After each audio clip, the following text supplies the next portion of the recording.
As I was writing the second book, my grandfather, who became this kind of part of this generational memoir, it's a memoir about my father, my grandfather, and me. My grandfather passed away. And suddenly all those stories that he told me when I was a kid was gone instantly.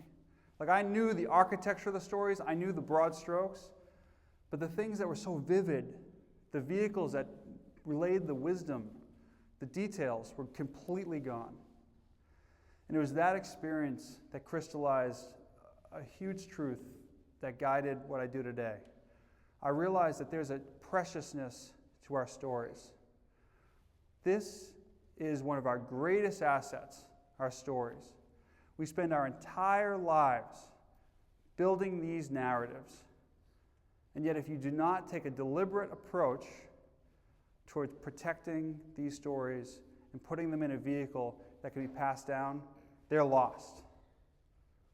And it's one of the worst things that happens. I mean, how many times do we have that relationship that's so key to our lives, and when that person's gone, you just wish you had that one more conversation, or you could ask them that one question. And so I, at that point, dedicated my life to working, as Scott was saying, I work with private clients to tell their stories for future generations of their family. And it's incredibly gratifying work, because there's so much that can be gained, not just from creating a document that can be passed down, but in the catharsis and learning that happens in true self-examination of your past. You might reach that ultimate pinnacle where there's no other place to climb and realize that happiness isn't there. That to avoid that circumstance, one of the key things that we can do is to do a deep dive into our past, to understand the things that delivered us to where we are. That when they do that dive and they go back into their story, when they go back to their childhood, they discover more about themselves. They discover things that they haven't thought about in decades, things that are principles that they want to carry forward. I believe you have a responsibility to truly understand where you came from. You all possess a unique expertise. You've lived many years. You've accomplished so much. You have a perspective that so many others could learn from. But if you don't take the time to get it down on the page or any number of formats to share it, then it can be lost like my grandfather's stories.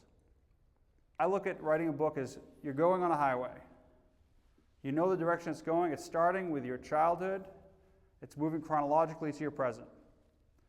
But along that route, you're also taking off-ramps. Those off-ramps are your individual stories. And when we're in those little off-ramps, it's not about giving a history. We're not writing a glorified Wikipedia page of your life.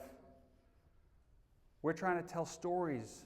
Picture yourself sitting at a bar, talking to buddies. Bring them into the story. Make it vivid. Bring it to life. This isn't about giving dates, where you went to high school, who your friends were. It's about getting to the essence of what made your life meaningful. What did you learn? Who taught you? Who were the people that made an impact on you? Because you're not just telling your story, you're telling their story. That's why this is such a big responsibility. A typical book is 75,000 words.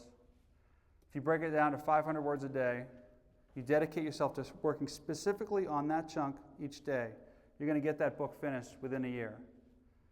But the key here is to making sure that you're hitting that 500 and you're not looking back, you're not editing it, you're just getting on the page. Really make each scene so vivid that the reader is drawn in. The idea here is to educate but entertain. And I'll tell you that process of doing that deep dive, of really taking ownership over your story, is deeply cathartic. It's meaningful. You'd be amazed at what it can do for you. There's a therapeutic element here of just putting the words down on the page yourself. Relive it in your mind. And when you sit down to write the next day, it's as if you already wrote a rough draft. The words are going to come so much quicker because you've experienced it before. You've led a life that's worth remembering. We all do. Others can learn from it. So we should sit down and make sure that we preserve it. Sit down and make sure that we can convey it to others in the most compelling way possible. And again, in that spirit, when you're writing your story, speak with honesty, lead with integrity. At the end, you're going to have what I call legacy literature. You're going to have this living document that can be used to not only tell your story, but to teach others. It's incredibly powerful work, and it's all within your reach.